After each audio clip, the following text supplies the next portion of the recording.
আসসালামু আলাইকুম দর্শক, শুভেচ্ছা নিন লন্ডন থেকে। স্বাগত জানাচ্ছি কাজী হেমায়েতুদ্দিন মিশন। সাম্প্রতিক বাংলাদেশে ঘটে যাওয়া নানা বিষয় নিয়ে আমাদের সঙ্গে আছেন। নমস্কার, আমি তরুণ ঘোষ।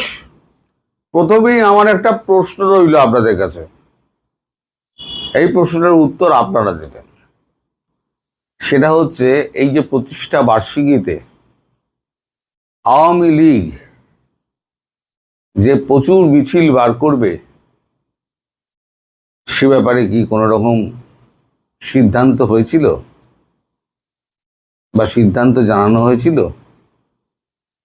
আপনারা বলবেন হয়নি। সরকার একটা গোপন রিপোর্টের ভিত্তিতে এইটা করে। এটা করার অর্থ যে সতর্ক হয়ে যাও, না হলে পরে ঝামেলা হতে হবে, ঝামেলা পোয়াতে হবে। তার জন্য সরকার তড়িঘড়ি একেবারে 20,000 2,20,000 সেনা পুলিশ মোতায়েন করে ফেলল। সরকারি সিদ্ধান্ত, আওয়ামী লীগ কিন্তু ঘোষণা করেনি। এবার যে ওদের যে গোয়েন্দা রিপোর্ট ছিল, সে গোয়েন্দা রিপোর্ট কিন্তু সঠিক ছিল। যখন এই খবরটা ভারত পায়, তখন ভারত ভেতরে ভেতরে খবর লাগায়। খবর লাগিয়ে কাল রাত্রেই শেখ হাসিনাকে বিষয়টা জানায় যে এই জিনিস হতে যাচ্ছে। মানে যারা ক্ষমতাসীন দল, তাদের সঙ্গে জামাতপন্থী এবং এনসিপি, তার দলবল এবং কিছু মৌলবাদী, তারা শহর জুড়ে, দেশ জুড়ে একটা ভাঙচুর, উন্মাদনা একটা তৈরি করবে। তৈরি করে সেই নামটা আওয়ামী লীগের ঘাড়ে ঝুলিয়ে দেবে, যাতে আওয়ামী লীগের প্রতি মানুষের একটা বিতৃষ্ণা জন্মায়।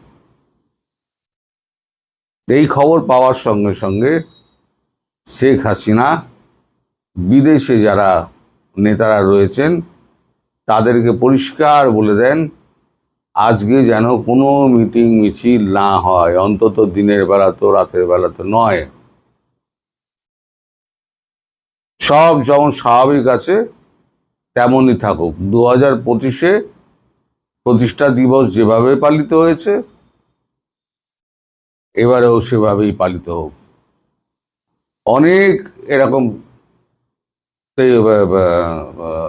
আমি ভুল বললাম, প্রতিষ্ঠা দিবস অনেক আসবে আগামী দিনে, তখন আমরা করব, এখন নয়। কারণ এখন করলে আমাদের ঘাড়ে বদনাম আসবে। এখন এই যখন ঘটনাটা ঘটে, আমি তখন জানতাম না। তখন আমি চুলকাবার জন্য আরও একটা ভিডিও করে দিয়েছি, যাতে খুব চুলকায় সরকারের। সরকারের পক্ষ থেকে আমার তো ভিডিওগুলো দেখা হয়, সে খবর আমি পেয়েছি, আমার ভিডিও দেখা হয়,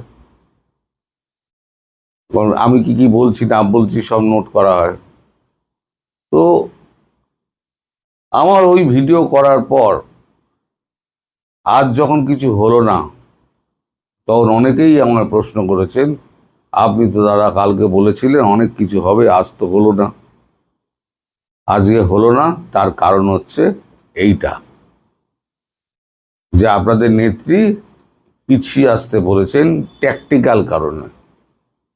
কখনো কখনো যুদ্ধে পিছিয়ে যেতে হয়, সেটা কিন্তু পরাজয় নয়, সেটা এগোবার জন্য প্রস্তুতি নিয়ে আরো শক্তি সঞ্চয় করে শত্রুর ওপরে ঝাঁপিয়ে পড়ার জন্য তাকে পশ্চাৎপদ নিতে হয়। আওয়ামী লীগ নেত্রী কিন্তু তাই করেছেন। আপনারা হয়তো সকলে জানেন না, এই কারণে হয়তো আপনারা অবাক হচ্ছেন যে দেশ এত ব্যবস্থা নিল, সেনাবাহিনীকে ব্যারাক থেকে ফিরিয়ে আনা হলো, সব পুলিশকে নামিয়ে দেওয়া হলো, তাও সেরম কিছু হলো না কেন? তার কারণ এবং উত্তর ওই একটা ইনফরমেশনের মধ্যে লুকিয়ে আছে। এবং শেখ হাসিনা অত্যন্ত প্রাজ্ঞ মানুষ, তিনি বুঝেই গিয়েছিলেন যে এই চালটা দিয়ে মানুষকে ভুল বোঝানো হবে আওয়ামী লীগ সম্পর্কে, কারণ মানুষ এখন আওয়ামী লীগের পক্ষে চলে এসছে। আমি বহুদিন না ধরে বলছি একটা কথাই, যে একদিন দেখবেন ঘর থেকে আওয়ামী লীগের লোকেদের হাতে ধার ধরে টেনে নিয়ে তারা রাস্তায় বেরোবে, রাস্তায় বেরিয়ে তারা মিছিলে যোগদান করবে। আপনারা দেখেছেন পদে পদে সেই জিনিস হয়েছে। কালকেও রাত্রিবেলা কয়েকটা মিছিল ফিছিল হয়েছে, কিন্তু এই খবর পাওয়ার পর সমস্ত মিছিল ফিছিল বন্ধ করে দেওয়া হয়, যাতে আওয়ামী লীগের ঘাড়ে দোষ না চাপে। এখন আপনারা প্রশ্ন করতে পারেন যে আপনি তাহলে আগ বাড়িয়ে বললেন কেন? আমি আগ বাড়িয়ে বলেছি এই কারণে যে আমি সরকারকে একটু চুলকে দিতে চেয়েছিলাম। আচ্ছা, এবার একটা অন্য প্রসঙ্গে যাই। সেটা হচ্ছে, অনেকেই আমাকে লেখেন যে হিন্দুদের জন্য কি ব্যবস্থা হবে, বাংলাদেশি যে হিন্দু আছে। আমি কিন্তু বেশ কয়েকবার ভিডিওতে বলেছি যে সিএএ নিয়ে বিল তৈরি হচ্ছে, বিল পার্লামেন্টে পেশ হবে, তারপরে সেটা যাবে আপনার এতে কি বলে স্বাক্ষরের জন্য যাবে, রাষ্ট্রপতির স্বাক্ষর হলে সেই বিলটা আইনে পরিণত হবে, এবং তার জন্য 2 বছর সময় দেওয়া হবে। 2 বছরের মধ্যে তারা দেশে ফিরে তারা জায়গা জমি বিক্রি টিক্রি করে তার নিজেদের সম্পদ নিজেরা নিয়ে চলে আসবেন, তার জন্য 2 বছর সময় দেওয়া হবে। যারা এই সময়ের মধ্যে আসবেন তারা সবাই সিএ এর আন্ডারে ভারতীয় নাগরিকত্ব পাবেন। আর 24-এর আগে যারা এসছেন, 2024-এর আগে যারা এসছেন, তারা কিন্তু অলরেডি সিএতে তারা সিএ না, তারা নাগরিকত্বের জন্য সিএ এর বাইরে আর একটা বিল আছে, আমি ঠিক এই মুহূর্তে আমি খোঁজটা রাখিনি বলে বলতে পারবো না অফ হ্যান্ড। তাদের যারা ফরেন রেজিস্ট্রেশন অ্যাক্ট অফিসে গিয়ে ফর্ম ফিল আপ করে তারা কিন্তু নাগরিকত্বের দাবি করছে, এবং অনেক ক্ষেত্রে অনেকে নাগরিকত্ব পেয়ে গেছে। আপনারা খোঁজ নিয়ে দেখতে পারেন। শুভেন্দু অধিকারীও এটা বারবার বলেছেন যে সিএ নিয়ে আমাদের এখানে কোনো সমস্যা নেই, পৃথিবীর যে জায়গায় যে হিন্দু থাকুক না কেন, এটা হচ্ছে হিন্দু রাষ্ট্র, হিন্দুরা এখানে মানে বাস করতে পারবে। আমি এই প্রশ্নও করেছিলাম, যদি সারা পৃথিবীতে মুসলিম রাষ্ট্র থাকতে পারে, খ্রিশ্চান রাষ্ট্র থাকতে পারে, ইহুদি রাষ্ট্র থাকতে পারে, তাহলে একটা হিন্দু রাষ্ট্র থাকবে না কেন? বহুবার এই প্রশ্ন তুলেছিলাম। এবার এটা সেকুলারিজম শব্দটা আস্তে আস্তে সংবিধান থেকে মুছে দেওয়া হবে, সময় লাগবে, মুছে দেওয়া হবে। মুছে দিয়ে এইখানে করা হবে, হিন্দু রাষ্ট্র গঠন করা হবে। প্রত্যেকটা হিন্দুর অধিকার, সে যদি প্রমাণ করতে পারে সে হিন্দু, বংশানুক্রমিকভাবে সে হিন্দু, তাহলে তার নাগরিকত্ব মাটিতে পা দেওয়া মাত্র, সিএ হয়ে গেলে মাটিতে পা দেওয়া মাত্র, ভারতে প্রবেশ করা মাত্র সে ভারতীয় নাগরিকত্ব হিসেবে দাবি করতে পারে, এবং সে সঠিক সরকারি পদ্ধতি অবলম্বন করলে তার নাগরিকত্ব নিশ্চিত। যে সমস্ত সুবিধা পাওয়ার কথা সে সমস্ত সুবিধাগুলি পাবেন।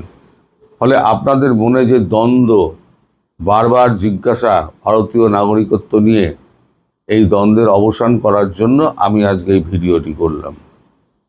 আর এর পরেও, ওই 2 বছরের পরেও, মানে যে সময়টা খোলা হবে তারপরে 2 বছরের পরেও যারা বাংলাদেশে থেকে যাবেন, আমি এটাও বারবার বলেছি, তাদেরকে ভারত বাংলাদেশি হিসেবেই ধরে নেবে। পরবর্তীকালে তাদের আর কোনো দায়িত্ব ভারতবর্ষে থাকবে না। এটাও একটা খবর আপনাদের বলে দিলাম। খুব শীঘ্রই সে বিল আপনার পাশ হয়ে বেরিয়ে আসবে। বেরিয়ে এলে সরকারিভাবেই ঘোষণা হবে। আপনাদের কোনো রকম চিন্তা নেই। সরকার বিজ্ঞাপন দিয়ে, প্রজ্ঞাপন দিয়ে, সব দিয়ে জারি করে এবং জানিয়ে দেবে। এবং আমরা তো সমস্ত সোশ্যাল মিডিয়া এবং আমাদের মিডিয়া খবর তো তখন করবেই। পিন পড়লে যখন খবর হয়, এই খবর তো হবেই। তো আজকে যে মিছিল হলো না, সেটা নিয়ে আপনাদের আর কোনো মাথা ব্যথা নিশ্চয়ই থাকবে না, কারণ স্বয়ং আপনাদের নেত্রী এই মিছিল করতে বারণ করে দিয়েছিলেন। তাই এই মিছিল হয়নি, আর খোকাবাবুরা ফক্কা মেরে গেছেন। যেটা ধান্দা ছিল, সেই ধান্দাটা হলো না। যা হোক, আপনারা সাবধানে থাকবেন, ভালো থাকবেন এবং ভবিষ্যতের আশায় থাকবেন ভালো দিনের জন্য। আওয়ামী লীগের প্রতিষ্ঠা বার্ষিকীতে সরকারের সকল চেষ্টাকে ব্যর্থ করে দিয়ে অপ্রতিরোধ্য ছিল বাংলাদেশ আওয়ামী লীগ। সারা দেশ থেকে আমরা যে খবর পেয়েছি সেগুলো নিয়ে আপনাদের সাথে কথা বলবো। এর পাশাপাশি রয়েছে গতকাল অনেকটা নীরবে চীনে অবতরণ করলেন বাংলাদেশের প্রধানমন্ত্রী তারেক রহমান, এবং সাথে রয়েছে কিছু সমসাময়িক বিষয়। শেষ পর্যন্ত সাথে থাকবেন।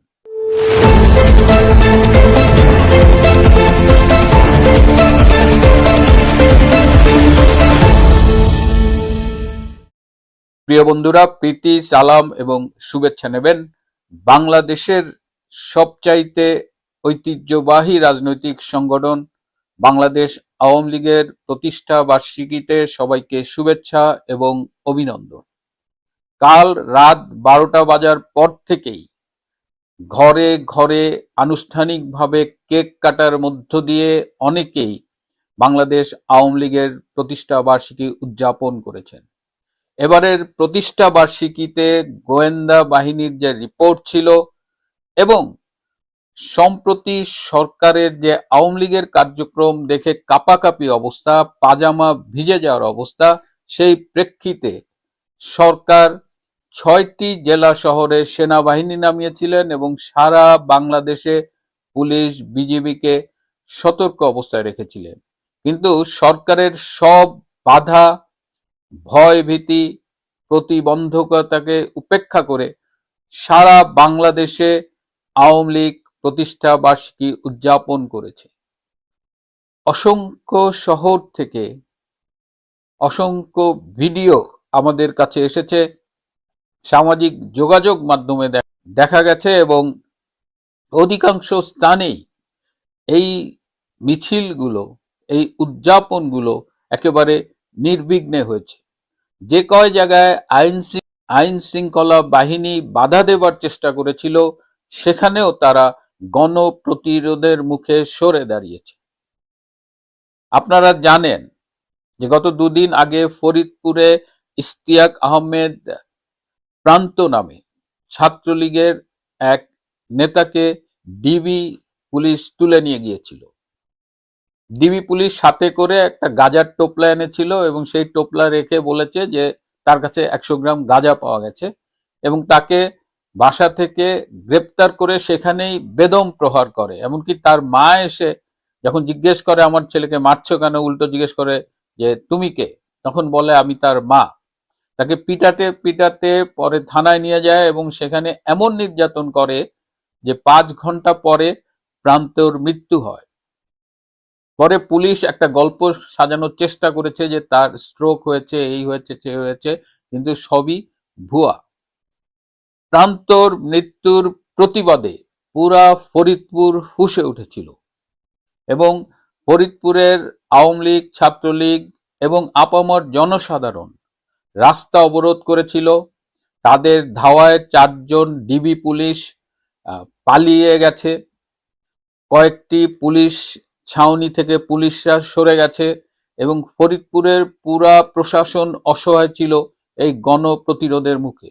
পরিস্থিতি এমন দাঁড়িয়েছিল যে ফরিদপুরের বিএনপি পর্যন্ত প্রান্তের মৃত্যু তার তদন্ত এবং বিচার দাবি করেছে। প্রান্তর মৃত্যুর কারণ উদ্ঘাটনের জন্য একটি তদন্ত কমিটি গঠিত হয়েছে। তো আজকে সারা দেশের যে খবর পেয়েছি তাতে সরকার নিজেই আওয়ামী লীগের প্রতিষ্ঠা বার্ষিকী সফল করেছে এবং আওয়ামী লীগ যে নির্ভীক, ছাত্রলীগ, স্বেচ্ছাসেবক লীগ, যুবলীগ, কাউকে যে ভয় দেখিয়ে দমিয়ে রাখা যায়নি, দাবায় রাখা যায়নি, সেটা আজকে আবার প্রমাণ হলো সারা দেশে এই প্রতিষ্ঠা বার্ষিকী পালনের মধ্য দিয়ে। কয়েকটা ভিডিও ক্লিপ আমি আপনাদের দেখাই।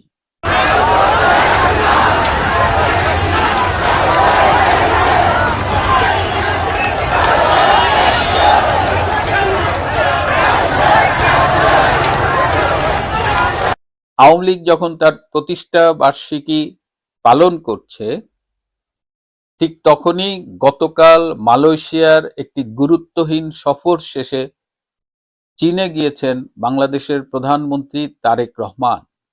চীনের দালিয়ান প্রদেশে তিনি গিয়েছেন, সেখানে তিনি বিশ্ব অর্থনৈতিক ফোরামের দাভোস সামার অধিবেশনে যোগদান করবেন। আমার খুব কষ্ট লেগেছে যে আমাদের প্রধানমন্ত্রী তারেক রহমানকে চায়নায় এয়ারপোর্টে কে রিসিভ করতে গিয়েছে। আমি প্রথমে এটা খুঁজেছি, অধিকাংশ পত্রিকা আমি পাইনি। অবশেষে আমি খুঁজে পেয়েছি লিয়াওনিং প্রদেশের ভাইস গভর্নর এবং চায়নায় বাংলাদেশের রাষ্ট্রদূত, এই দুজন গিয়েছেন আমাদের প্রধানমন্ত্রীকে এয়ারপোর্টে রিসিভ করতে। আমি পছন্দ করি বা না করি সেটা বিষয় নয়, বাংলাদেশের একজন প্রধানমন্ত্রীকে রিসিভ করছে একটি প্রদেশের ভাইস গভর্নর। এটি আমাদের জন্য খুবই পীড়াদায়ক। এটি কি ইন্ডিকেট করে যে তারেক রহমানের চীন সফরকে চীন সরকার কিভাবে দেখছে? এটাও কি মালয়েশিয়ার মতো একটি গুরুত্বহীন সফর হতে যাচ্ছে? সোর্স নিউজ আমাকে জানিয়েছে যে এই সফরে বাংলাদেশ চীনের কাছ থেকে 24টি যুদ্ধ বিমান কেনার চেষ্টা করবে এবং এক একটি যুদ্ধ বিমানের দাম $4.5 কোটি। সেই ক্ষেত্রে 24টি যুদ্ধ বিমানের দাম বাংলাদেশি টাকায় 13,500 কোটি টাকা। যে দেশের সরকার প্রায় প্রতিদিন ব্যাংকের কাছ থেকে লোন নিয়ে চলে, যার অর্থনৈতিক অবস্থা ভয়াবহ, এবং আজকেই এই এপিসোড করার আগে একটি ফোন পেলাম যে বাংলাদেশে একটি মাল্টি ন্যাশনাল কোম্পানি, তারা $100 মিলিয়ন ইনভেস্ট করার কথা ছিল, একদম সর্বশেষ তাদের হেড অফিস থেকে লন্ডন থেকে সে $100 মিলিয়ন বিনিয়োগ স্থগিত করে দিয়েছে। সেই নুন আনতে পান্তা পুরানোর দেশে 24টি যুদ্ধবিমান কেন কেনা হচ্ছে? এই 13,500 কোটি টাকার এই বাণিজ্য বাংলাদেশের জন্য কতটা প্রয়োজন এবং এর মাধ্যমে কতটা কমিশন বাণিজ্য হবে, সেটা নিয়ে ইতিমধ্যেই ফিসফাস শুরু হয়ে গেছে। দেখি আমাদের প্রধানমন্ত্রী চীন সফর থেকে কি অর্জন করে ফেরেন। আপনাদের সামনে এগুলো নিয়ে যখন কথা বলছি, তখন ঢাকা বিশ্ববিদ্যালয়ের থেকে একটি ন্যাক্কারজনক সিদ্ধান্ত আমরা দেখলাম। 4 অধ্যাপক, ডক্টর নাজমুল হাসান কলিমুল্লাহ, ডক্টর আকমা জামাল উদ্দিন এবং অধ্যাপক শিবলি রুবায়াতুল ইসলাম, 3জনই বর্তমানে গ্রেপ্তার হয়ে কারাগারে আছেন, এবং ডক্টর আজমাল হোসেন ভূঁইয়া, 4জনকে ঢাকা বিশ্ববিদ্যালয়ের তাদের পদ থেকে সাময়িকভাবে অব্যাহতি দেওয়া হয়েছে। Shame on Dhaka universities administration. সম্পূর্ণ বানোয়াট কল্পিত অভিযোগে এবং একজন বিশ্ববিদ্যালয়ের শিক্ষক হিসেবে মুক্তবুদ্ধি চর্চার যে অধিকার তাদের আছে, সেটাকে সম্পূর্ণ বিসর্জন দিয়ে এই সিদ্ধান্ত নিয়েছে। এবং আরেকজন কর্মকর্তা মোল্লা শিশির, তাকেও সাময়িকভাবে অব্যাহতি দিয়েছে। ঢাকা বিশ্ববিদ্যালয়ের উচিত এই সিদ্ধান্ত পুনর্বিবেচনা করে তাদের চাকরিতে পুনর্বহাল করা। প্রিয় বন্ধুরা, আবারও প্রতিষ্ঠা বার্ষিকীর শুভেচ্ছা। আওয়ামী লীগের তৃণমূলের লড়াকু সৈনিকেরা যেভাবে ঘুরে দাঁড়িয়েছে, যেভাবে সরকারের সিংহাসন কাঁপিয়ে দিচ্ছে, সরকারের বুকে কাঁপন ধরিয়েছে, তাদের আবারও অভিনন্দন জানাই এবং বাংলাদেশের দুর্দিন আর বেশি দিন থাকবে না। আজ এ পর্যন্তই। ভালো থাকবেন, সুস্থ থাকবেন, তার চেয়েও জরুরি হলো নিরাপদে থাকবেন। সবাইকে অনেক ধন্যবাদ।